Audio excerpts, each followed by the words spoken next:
दोस्तों स्टडी 91 के YouTube channel में आप सभी का बहुत बहुत स्वागत है। दोस्तों हम लोग पढ़ रहे हैं मध्यकालीन भारत का इतिहास। जी हाँ, इसके पहले प्राचीन भारत के इतिहास के बारे में मैंने कुल 45 लेक्चर आपको दिया। आज 50वें लेक्चर में हम लोग पहुंच चुके हैं मध्यकालीन भारत के इतिहास के बारे में पढ़ते हुए, और आज हम दोस्तों गुलाम वंश के आखिरी भाग को स्टडी कर रहे हैं। इसके पहले भी गुलाम वंश पे मैंने एक वीडियो आपको दिया है। इसके ठीक पीछे वाला जो वीडियो है 49 नंबर का जो लेक्चर है वो गुलाम वंश पर है। वहां पर दोस्तों हम लोगों ने चर्चा किया कि गुलाम वंश की स्थापना किस प्रकार होती है।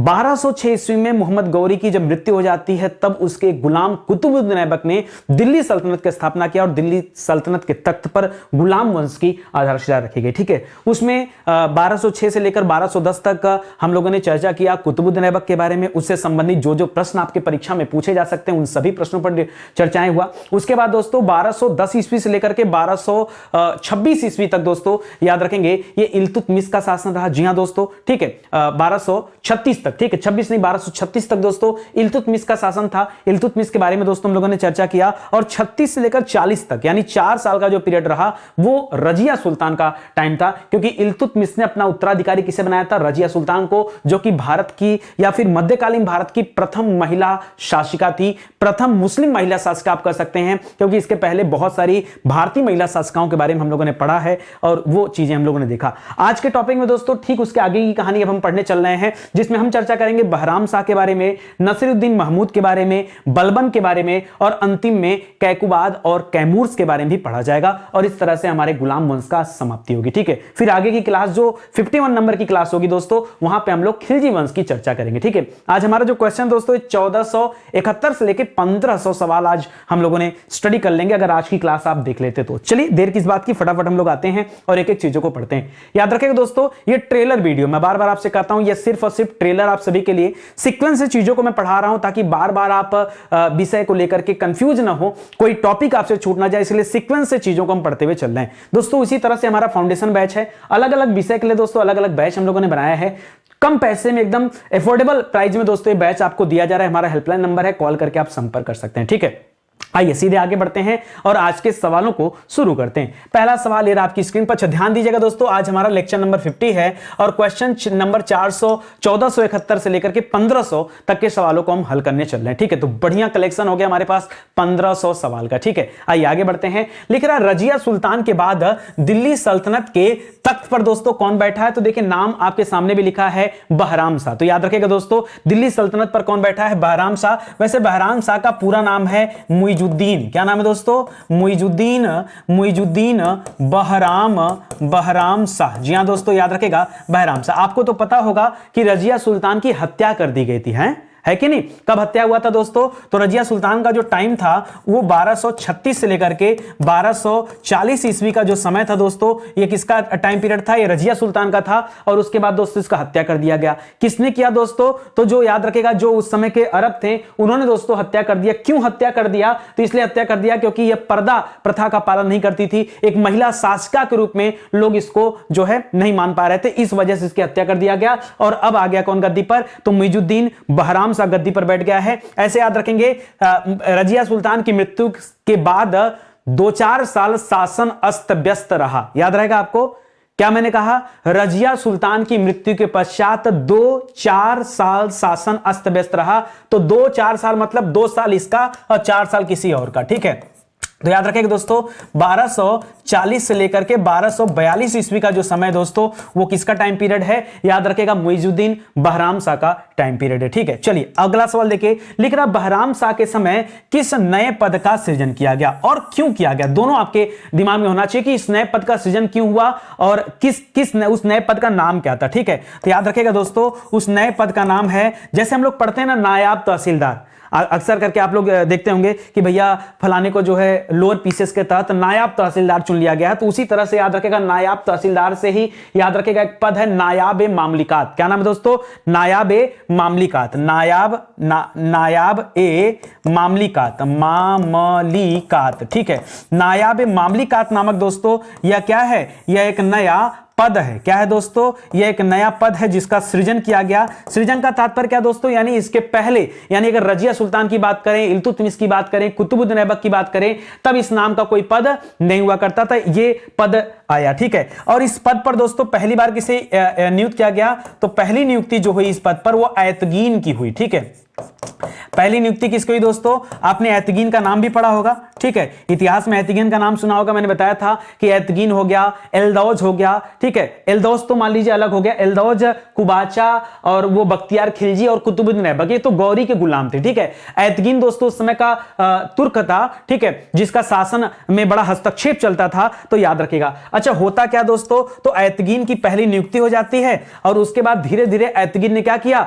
धीरे धीरे पूरी सत्ता हथिया लिया। ठीक है, और जब सत्ता हथिया लिया तो जाहिर सी बात है कि अब कंट्रोल उसका हो गया, तो इसके बाद क्या हो जाता है दोस्तों? वध हो जाता है। ठीक है, वध हो जाता है, तो इसको याद रखिएगा। ठीक है, इसी वजह से चलिए आगे बढ़ते हैं। लिख रहा बहराम शाह के बाद गद्दी पर कौन बैठा? जब बहराम शाह की मृत्यु हो जाती है तब दोस्तों गद्दी पर कौन आया? तो याद रखिएगा थोड़े समय के लिए अलाउद्दीन मसूद शाह आया है। कौन आया है दोस्तों?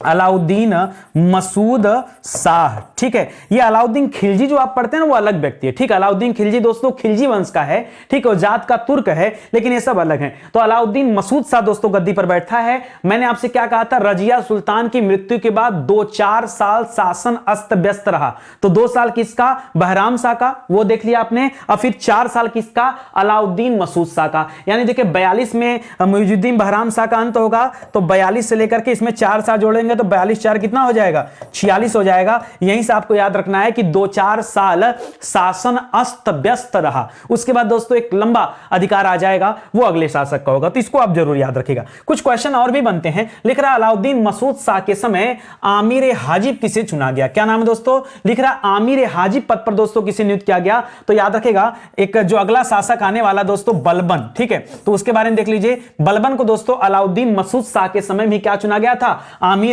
हाजिब चुना गया था। क्या चुना गया था? आमिर हाजिब चुना गया था। इसको भी आप याद रखेंगे। अच्छा, एक मन में और आ रहा होगा, सर ये पद होता क्या था?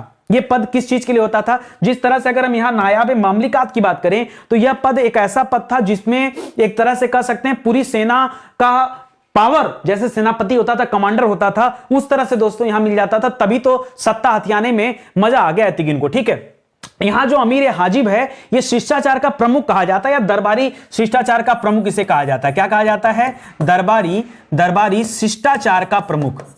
शिष्टाचार का प्रमुख, जी हां दोस्तों, दरबारी शिष्टाचार का प्रमुख दोस्तों इसे कहा जाता है ना आमिर हाजिब, और यहां आप कह सकते हैं बलबन को किया गया। ठीक है, और इस चीज का यूज करके, प्रयोग करके याद रखेगा समस्त सत्ता हथिया लिया। किसने दोस्तों हथिया लिया? तो आप कह सकते हैं हथिया लिया किसने? बलबन ने। ठीक है, मतलब दरबारी शिष्टाचार हो गया तो देश विदेश के साथ चीजें तो होती नहीं थी, आस पड़ोस में या अन्य अधिकारियों के साथ उठना बैठना पूरा कंट्रोल बलबन का हो गया। इस तरह से धीरे धीरे वो अब हस्तक्षेप करना शुरू करेगा। लिख रहा बलबन को किसने उलुग खां की उपाधि दिया था? ठीक है, देखो बलबन क्या था ना, बहुत लंबे समय तक दोस्तों इंतजार करता रहा, बहुत लंबे समय तक इंतजार करता रहा, लेकिन इसने कभी अलाउद्दीन मसूद शाह को मारा नहीं। चाहता तो मार के गद्दी पे बैठ जाता, चाहता तो मार के गद्दी पर बैठ सकता था, लेकिन मारा नहीं इसने। ठीक है, इसने क्या किया? बैठ के इंतजार करता रहा, और आगे चल के बलबन को दोस्तों क्या मिलता है? उलुग खां की उपाधि भी मिलती है। तो सवाल कई तरह से बनता है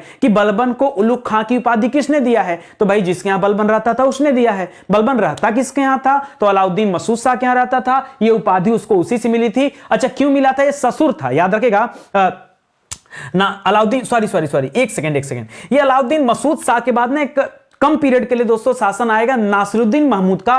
उसने इसे क्या दिया था? उलुग खां की उपाधि दिया था, क्योंकि इसकी पुत्री से उसका विवाह हुआ था। ये एक तरह से ससुर था, दामाद नहीं, ससुर था। इसका दामाद राजा था, ससुर उसके अंडर में रहता था, ये आप कह सकते थे। तो नसीरुद्दीन महमूद को याद रखेगा, नसीरुद्दीन महमूद को दोस्तों याद रखेगा। ये याद रखेगा मसूद शाह के बाद दोस्तों जो गद्दी पर बैठा है वो कौन बैठा है? तो याद रखेगा नसीरुद्दीन महमूद गद्दी पर बैठा है। और कब से कब तक दोस्तों? तो 1246 में हुआ था भाई। 1240 में रजिया सुल्तान की मृत्यु हो गई। रजिया सुल्तान के बाद बहराम शाह आ गया 2 साल के लिए, 40 से 42 तक हो रहा। फिर दोस्तों अलाउद्दीन मसूद शाह आ गया 42 से लेकर 46 तक। अब 1246 से लेकर के दोस्तों याद रखेगा 1265 ईस्वी तक, लंबा समय। ठीक है, मैंने आपसे कहा था ना लंबे समय तक दोस्तों नासिरुद्दीन महमूद गद्दी पर बैठा रहा और आगे चल के बलबन की पुत्री के साथ विवाह, बलबन की पुत्री के साथ विवाह हो जाता है। किसका विवाह हो जाता है दोस्तों? तो याद रखिएगा नासिरुद्दीन महमूद का विवाह कर देता है और नासिरुद्दीन महमूद ने क्या कर दिया? इसको उलुगु खां की उपाधि दे दिया। तो ये सब आप याद रखेंगे, ठीक है? तो ये याद रखेंगे। अब जाहिर सी बात है, मैंने कहा ना कि बलबन हत्या नहीं कर पाता है। किसकी? भाई जाहिर सी बात, अपने दामाद की हत्या करके क्या मिलेगा उसे? तो बलबन हत्या नहीं करता है, बलबन इंतजार करता रहता है कि देखते हैं गद्दी कब मुझे मिलती है। एक समय आता है जब ये गद्दी बलबन की हो जाती है, ठीक है? यानी जाहिर सी बात है कि इनकी मृत्यु हो जाएगी, तभी तो उसको याद रखेंगे। चलिए आगे बढ़ते हैं। लिख रहा है कौन सा सुल्तान टोपी सिलकर जीवन निर्वाह करता था? उस सुल्तान का नाम आपको बताना है जो टोपी सिलकर दोस्तों जीवन निर्वाह करता था। तो इसका दामाद, इतना मतलब प्यारा दामाद, ठीक है, नासिरुद्दीन महमूद याद रखेगा, एक ऐसा व्यक्ति था दिल्ली के तख्त पर बैठने वाला जो क्या करता था? याद रखेगा, टोपी सिलकर अपने जीवन का निर्वाह करता था। यानी अय्यासी करना इसका काम नहीं था, बड़ा सिंपल साधारण, बहुत सिंपल साधारण। ये आप याद रखेंगे। ये बहुत अच्छा सवाल है, परीक्षा में कई बार दोस्तों ये सवाल आपसे पूछा भी जाता है, ठीक है? बड़ा भी है। लेकिन नसीरुद्दीन महमूद के शासन काल में मुख्य काजी के पद पर दोस्तों किसे नियुक्त किया गया? तो एक इंपॉर्टेंट व्यक्ति दोस्तों यहां पर काजी के पद पर नियुक्त किया जाता है जिसका नाम है मिन्हाजुद्दीन सिराज। क्या नाम है?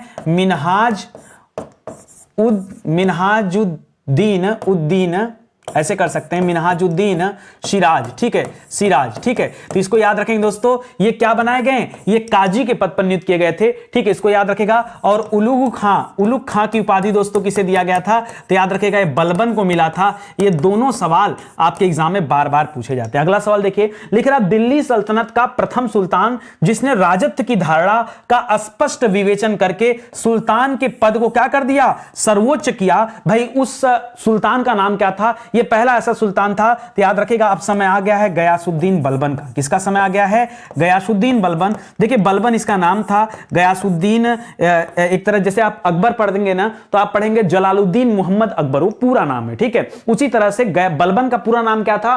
गयासुद्दीन बलबन था। तो ये सवाल भी परीक्षा में आता है, ठीक है? तो 1265 में जब उसके दामाद की मृत्यु हो जाती नासिरुद्दीन महमूद की, तो उसके बाद दोस्तों गद्दी पर कौन बैठता है? याद रखेंगे गयासुद्दीन बलबन बैठता है। कब से कब तक? तो 1265 तक तो वही था। तो 1265 से लेकर के 1287 ईस्वी तक। जी हां दोस्तों, ये बलबन जो है गद्दी पर बैठा है और इसने राजत्व के सिद्धांत की विवेचना करके सुल्तान के पद को सबसे महत्वपूर्ण घोषित कर दिया। ऐसा नहीं कि पहला सुल्तान था, इसके पहले भी कई लोग सुल्तान रह चुके हैं। जैसे इल्तुतमिश के समय से दोस्तों सुल्तान वाली चीजें चल रही है, ठीक है? जबकि कुतुबुद्दीन ऐबक कभी सुल्तान बनना ही नहीं चाहा, ठीक है?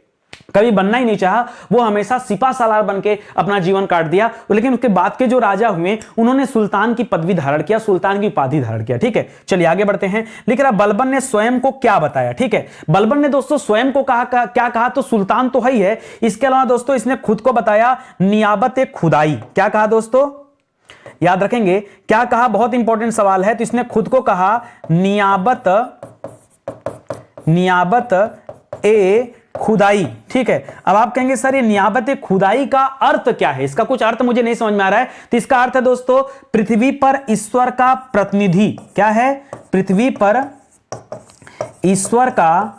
ईश्वर का प्रतिनिधि जो होता है दोस्तों उसे क्या कहते थे? उसे कहा जाता था नियाबत खुदाई। ये कौन कहता थे? बलबन स्वयं को कहता था। जैसे उसने खलीफा को एक तरह से आप कर सकते हैं नकार करके उसने खुद ही को क्या कर दिया? अपने आप को ही क्या बना दिया? प्रतिनिधि बना दिया। इसके अलावा आगे आप पढ़ेंगे दोस्तों, इसने जिल्ले इलाही का दोस्तों एक उपाधि भी ग्रहण किया था। जिल्ले इलाही किसे कहा जाते हैं? तो उसको अल्लाह का प्रतिबिंब कहा जाता है, ठीक है? अल्लाह का प्रतिबिंब। उसने स्वयं को दोस्तों अल्लाह का प्रतिबिंब भी घोषित कर दिया था। जिल्ले इलाही याद रखेंगे, लिख ही लीजिए कहीं पर, ठीक है? यहां पे नोट कर दे रहा हूं। दूसरा क्या दोस्तों? तो याद रखेगा जिल्ले इलाही। जिल्ले इलाही क्या है दोस्तों? तो याद रखेंगे अल्लाह का प्रतिबिंब। जी हां दोस्तों, प्रतिबिंब, ठीक है? प्रतिबिंब इसने अपने आप को घोषित कर दिया था अल्लाह का। इसलिए जिल्ले इलाही भी सवाल पूछा जाता है आपसे परीक्षा में कि किस दिल्ली सल्तनत के किस शासक ने जिल्ले इलाही की पदवी धारण किया था या स्वयं को जिल्ले इलाही कहता था। तो वो सवाल भी आप याद रखेंगे। लिख रहा बलबन द्वारा दरबार में सुल्तान का अभिवादन करने के लिए कौन सा नियम लागू किया गया? तो याद रखेंगे दोस्तों एक नियम लागू किया गया सिजदा। क्या नियम लागू किया गया? सिजदा। सिजदा का मतलब क्या होता है? सिर नीचे करके बैठना, सिर नीचे करके बैठना। कोई एक तरह से कह सकते हैं कि कोई अपना सर नहीं उठा सकता था, ये होता था सिजदा करना। दूसरी प्रथा थी दोस्तों पाबोस। पाबोस, पाबोस का मतलब क्या होता है? घुटने के बल बैठकर, घुटने के बल बैठकर, जैसे नमाज अदा किया जाता, बैठकर हाथों को चूमना, हाथों को चूमना, ये क्या कहलाता था दोस्तों? हाथों को चूमना, ये क्या कहलाता था? ये कहलाता था पाबोस। तो पूछता सवाल कि बताइए दिल्ली सल्तनत के किस शासक ने सिजदा और पाबोस की शुरुआत किया? तो बताइएगा बलबन ने शुरू किया। ठीक है, ये सुल्तान के अभिवादन करने का तरीका होता था, ऐसे हाथों को अपने हाथों में लेकर चूमना, ठीक है, वो स्टाइल में। तो याद रखेगा वो पाबोस हो गया। लिख रहा तुर्कान या चिहलगानी दल का विनाश किसने किया? देखिए विनाश तो अपनी जगह है, इस दल की स्थापना दोस्तों किसने किया था? सवाल ये भी बन सकता है कि स्थापना किसने किया था? तो बताएगा दोस्तों इल्तुतमिश ने स्थापना किया था। ठीक है, इल्तुतमिश ने स्थापना किया था तुर्कान चिहलगानी, या इसे गुलाम चालीसा भी कहा जाता था। क्या कहा जाता था? गुलाम चालीसा भी कहा जाता था, चालीसा भी कहा जाता था। 40 सरदारों का एक गुट होता था, 40 सरदारों का एक गुट होता था, उसमें दोस्तों बलबन भी शामिल था। याद रखेगा इसमें बलबन सदस्य था। ठीक है, बलबन सदस्य रहा है। ठीक है, आगे चल के दोस्तों उसने इस दल का विनाश कर दिया। ठीक है, किसने विनाश कर दिया? तो बलबन ने ही दोस्तों विनाश कर दिया, जिसे इल्तुतमिश के द्वारा दोस्तों बनाया गया था, उसे बलबन ने क्या कर दिया? समाप्त कर दिया। तो सवाल दोनों आता है परीक्षा में। कभी यह पूछता है भैया कि तुर्कान चिहलगानी या गुलाम चालीसा या 40 प्रमुख सरदारों का जो संगठन था उसे किसने बनाया था? तो बताइए इल्तुतमिश ने बनाया था। किसने समाप्त किया? तो बताइए बलबन ने समाप्त किया। दोनों इंपॉर्टेंट सवाल है, दोनों आपको याद रखना है। लिख रहा है बलबन द्वारा किस फारसी त्योहार को मनाना आरंभ किया गया? तो याद रखेगा नवरोज, एक उत्सव था दोस्तों, नवरोज उत्सव। ठीक है, ये अपने यहां का नहीं था, ये फारसियों का दोस्तों त्योहार था। ठीक है, उसे दोस्तों स्टार्ट किया था, ये आप याद रखेंगे। फारसी नहीं दोस्तों, ये पारसी त्योहार था। क्या था दोस्तों? ये फारसी नहीं, ये पारसी लोगों के द्वारा मनाया जाने वाला त्योहार था। ठीक है, नवरोज उस को स्टार्ट करने का श्रेय किसे जाता है दोस्तों? तो बलबन को जाता है, ये आप याद रखेंगे। ठीक है, ध्यान दीजिएगा दोस्तों, आगे इसी तरह से इंपॉर्टेंट सवाल बार बार आपसे परीक्षा में पूछा जाता है, तो पहले से अलर्ट रहिए। ठीक है, आगे बढ़ते हैं। करा गुलाम वंश के किस शासक ने अपने विरोधियों के प्रति लौह एवं रक्त की नीति का पालन किया? तो याद रखेगा बलबन ने। यहां दोस्तों बलबन ने क्या किया?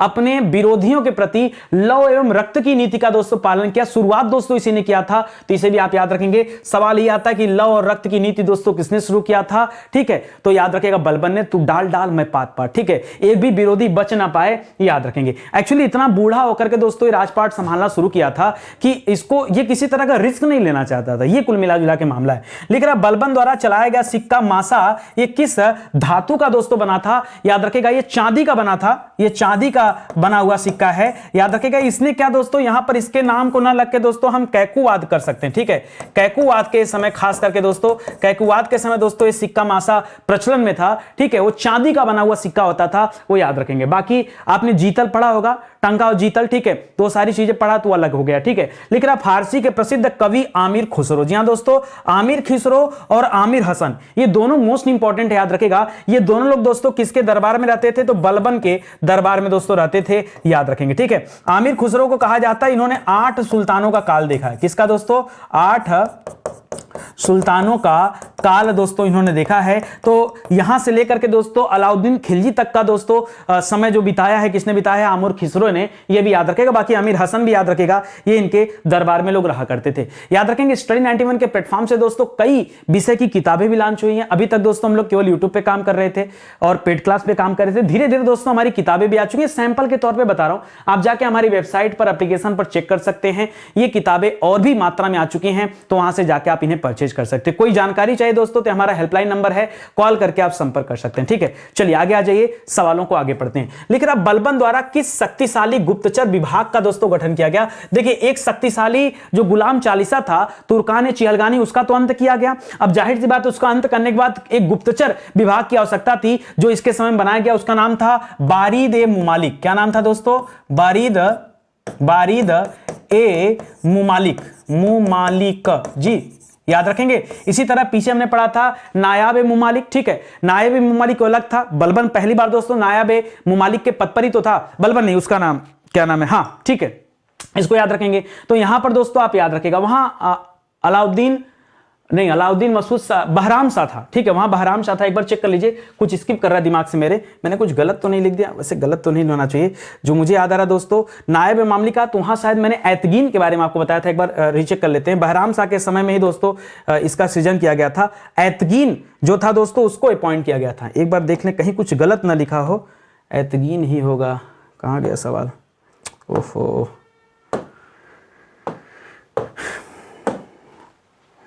बहराम शाह के समय किस नए पद का सृजन, तो इसके समय में सृजन किया गया, देखिए नायाब मामलिकात का, और पहली नियुक्ति किसकी थी दोस्तों, ऐतगीन की। यही मैं चेक कर रहा था कहीं कुछ गलत तो नहीं लिख दिया, सही है। और यहां पर दोस्तों क्या है, तो यहां पर याद रखेगा बारीद मुमालिक है, दोनों अलग अलग हैं, इसको याद रखेगा। लिख रहा बलबन द्वारा उत्तरी पश्चिमी सीमाओं, जी हां दोस्तों, उत्तरी पश्चिमी सीमाओं, उत्तर पश्चिम मतलब वो पाकिस्तान वाली जो सीमा उसकी बात कर रहा है, किसके आक्रमण से सुरक्षित करने के लिए पहली बार मजबूत किलों का निर्माण किया गया। तो दोस्तों बलबन नहीं चाहता था किसी तरह के विदेशी आक्रमण को, इसीलिए मजबूत किलों का निर्माण किया गया। किसके आक्रमण से बचना चाहता था, तो याद रखेंगे मंगोलों के आक्रमण से। यहां दोस्तों मंगोलों के आक्रमण से बचना चाहता था, इसीलिए दोस्तों इसने क्या किया, याद रखेंगे मजबूत किलों का निर्माण कराया। लेकिन अब बलबन ने संपूर्ण क्षेत्र को किसे सुपुर्द कर दिया, ठीक है, अपने द्वारा विजित जितना भी क्षेत्र था, चाहे विजित कर लीजिए, वैसे ज्यादा लड़ाई तो उसने लड़ा नहीं है, तो विजेता तो बहुत कह नहीं सकते। हाँ, इसका दिल्ली सल्तनत जो था वो बहुत बड़े क्षेत्र पर फैला था, वो उस पूरे क्षेत्र को किसी सुपुर्द कर दिया। तो इसके दो बेटे थे दोस्तों, उन्हीं को दे देता है। बड़े बेटे का नाम है मुहम्मद खां, ठीक है, बड़ा बेटा कौन है दोस्तों, बड़ा बेटा मुहम्मद खां, मुहम्मद खां, याद रखिए वही मुहम्मद खां है। इसको दोस्तों ना सिंध लाहौर वाला बेल्ट मिल जाता है, और उधर क्या हो रहा था, किलेबंदी हो रही थी, वहीं मंगोलों का आक्रमण चल रहा था। मंगोलों ने दोस्तों इसके बड़े बेटे की हत्या भी कर दी आगे चल करके, तो भी याद रखेगा बड़े बेटे का नाम क्या था, मुहम्मद खां बड़ा बेटा है, और छोटे बेटे का नाम क्या है, बुगरा खां, ठीक है। तो याद रखेगा छोटे बेटे बुगरा खां, ठीक है। तो याद रखेगा अपने द्वारा जितना भी इसका संपूर्ण क्षेत्र था, इस संपूर्ण क्षेत्र को अपने दोनों बेटों में दोस्तों बांट दिया था। किसने, याद रखेगा गयासुद्दीन बलबन ने, ठीक है। आगे लिख रहा मुल्तान, सिंध तथा लाहौर, ये किसके अधीन था दोस्तों, तो याद रखेगा ये बलबन के बड़े बेटे के अधीन था, बलबन के बड़े बेटे मुहम्मद खां। क्या नाम था दोस्तों, याद रखेगा मुहम्मद खां। ये मुहम्मद खां के दोस्तों अधीन था, याद रखेंगे। और मुहम्मद खां किससे लड़ते हुए मारा गया, तो मंगोलों से लड़ते हुए मारा गया, उसे भी याद रखेगा। लिख रहा मुहम्मद खां के आश्रय में थे। मुहम्मद खां के आश्रय में दोस्तों कौन कौन थे, तो जो पीछे आपने पढ़ा ना अमीर खुसरो के बारे में और अमीर हसन के बारे में, वो दोनों दोस्तों यहां भी आ जाएंगे। तो याद रखेगा एक तो अमीर खुसरो का नाम आएगा, वो भी इसी के यहां रहते थे। और दूसरा दोस्तों अमीर हसन का नाम आएगा, क्या आएगा, अमीर हसन का नाम आएगा। ये दोनों लोग दोस्तों मोहम्मद खां के यहां रहते थे।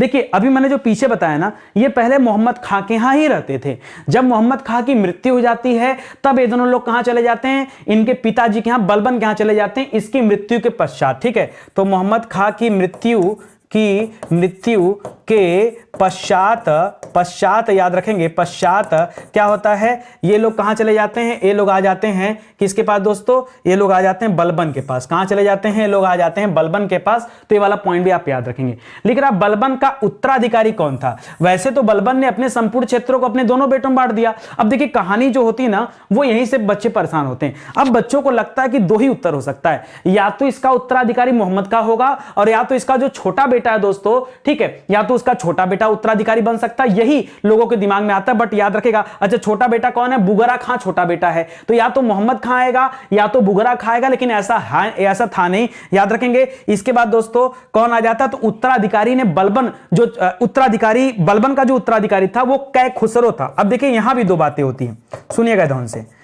कै खुसरो, दोस्तों बलबन ने तो अपना उत्तराधिकारी बैठा दिया कि भैया कै खुसरो हमारा क्या उत्तराधिकारी, कब लगभग दोस्तों 1287 के आसपास दोस्तों ये घोषित कर दिए। लेकिन उस समय जो अरबी थे, ठीक है, अरबियों ने दोस्तों नियंत्रित करना चाहा, और अरबियों ने कै खुसरो को हटा करके याद रखेगा कैकुवाद को गद्दी पर बैठा दिया। किसे दोस्तों, कैकुवाद को।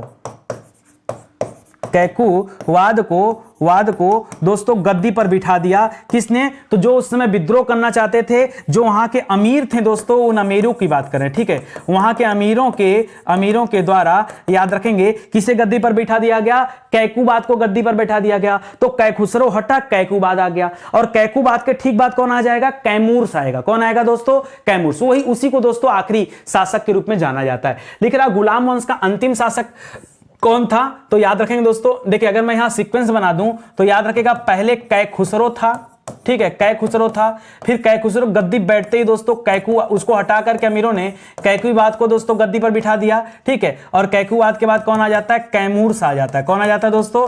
कैमूर्स आ जाता है, और यही आप याद रखेंगे, यही जवाब है। कैमूर्स याद रखेंगे, ये जवाब है, ये अंतिम शासक है किसका? इस गुलाम वंश का, ठीक है। तो याद रखेगा, अगर मैं टाइम पीरियड की बात करूं दोस्तों, तो 1287 से लेकर के, क्योंकि उसकी मृत्यु जब हो जाती बलबन की, तो 87 से लेकर के 90 ईस्वी में दोस्तों ये जो 3 साल है, वो 3 लोगों का काल देखा जाता है। और यहीं पर 1290 में अंतिम समय में दोस्तों याद रखेंगे, जो जलालुद्दीन खिलजी रहता है, अलाउद्दीन खिलजी का चाचा जलालुद्दीन खिलजी, उसने कैमूर्स की हत्या कर दिया, और दिल्ली के तख्त पर दोस्तों, दिल्ली सल्तनत पर गुलाम वंश की समाप्ति हो गई, और कौन सा वंश शुरू होता है? खिलजी वंश स्टार्ट हो जाएगा, ठीक है। कुछ छोटे मोटे सवाल और दिखाता हूं आपको, ठीक है।